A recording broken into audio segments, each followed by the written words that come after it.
नमस्कार, शून्य the power of empty mind में आप सबका फिर से स्वागत है। क्या मेरी कुंडलिनी शक्ति एक बार ऊपर उठने के बाद नीचे आ सकती है? आ सकती है, बिल्कुल आ सकती है, पर बहुत वर्स्ट केस में ऐसा होता है। Worst case in the sense आप बीमार पड़ गए बहुत दिनों के लिए, आप चाहकर भी मेडिटेशन नहीं कर पा रहे हो। एक फैक्टर वो होता है क्योंकि आपका रूट चक्र पूरी तरह से डैमेज हो जाता है। उस टाइम पे जहां रूट चक्र आपका डैमेज हुआ, कोई और चक्र आपको सपोर्ट नहीं कर सकता। ऐसे केस में कुंडलिनी शक्ति नीचे आ जाती है। आपने बहुत समय तक मेडिटेशन नहीं किया, मतलब 21 दिन से 3 महीने हो गए, तब भी कुंडलिनी शक्ति नीचे आ सकती है। इसीलिए ये कहा जाता है कि spirituality is a life time process. आप इसको छोड़ नहीं सकते, आपको रेगुलर ये प्रैक्टिस करना पड़ेगा।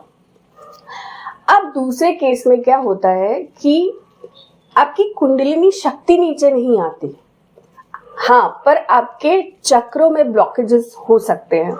जैसे मैंने कई पहले वीडियोस में कहा है, हमारा जो सबसे ज़्यादा चक्र इफेक्ट होता है वो होता है हार्ट चक्र, क्योंकि हम हर काम अपने दिल से, अपने मन को लगा कर करते हैं।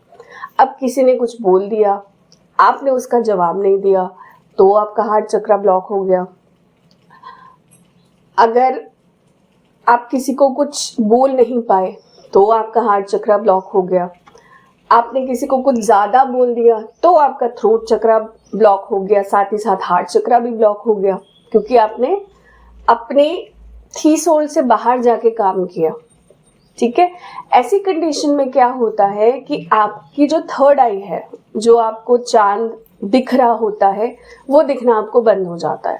अगर आपके किसी भी चक्र में ब्लॉकेज है तो एक टाइम ऐसा आता है जब आपको खुद समझ में आता है कि नहीं, मैंने ये हरकत की जिसकी वजह से ये प्रॉब्लम हुई, इस वजह से मुझे चांद दिखना बंद हो गया। ठीक है, क्योंकि धीरे धीरे मेडिटेशन करते करते आपको इतनी समझ हो जाती है। अब एक बार कुंडलिनी शक्ति उठ गई तब तो बहुत अच्छी बात है। आप अगर बीच में 2-3 दिन छोड़ भी देते हो तो भी चल जाता है, हालांकि ना हो तो ज़्यादा अच्छा है, पर बीच में अगर 1-2 दिन छोड़ भी देते हो तो अच्छा होता है। आपने एक चीज़ सुनी होगी, हमें सबसे ज़्यादा मेहनत करनी पड़ती है अपने रूट चक्र पे। ऐसा इसलिए कहा जाता है क्योंकि हमारे हर एक चक्र के ऊपर एक नॉट होता है।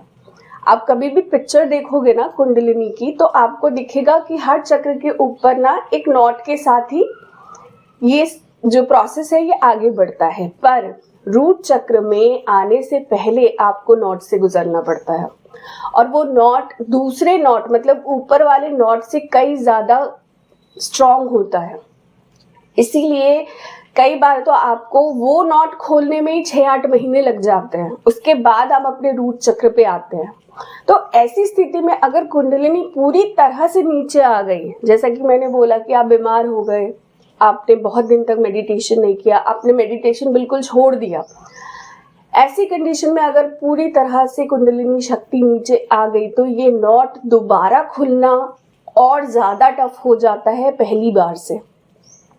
बाकी चक्रों में अगर आपके कोई ब्लॉकेजेस हैं थोड़े बहुत, तो वो मुश्किल से मुश्किल 1 से 7 दिन के अंदर अंदर चले जाते हैं, जब आपको रिलीजिंग करना आ जाता है कि रिलीज कैसे करना है, किस तरह से अपने आप को उस ब्लॉक से बाहर लेके आना है।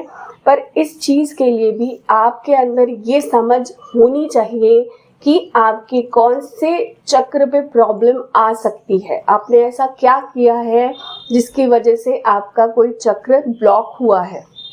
ठीक है, तो इन शॉर्ट कुंडलिनी शक्ति उठने के बाद बहुत मुश्किल है कि वो नीचे आए, पर नीचे आ गई एक बार तो आपके लिए दोबारा वो प्रोसेस करना थोड़ा मुश्किल होगा।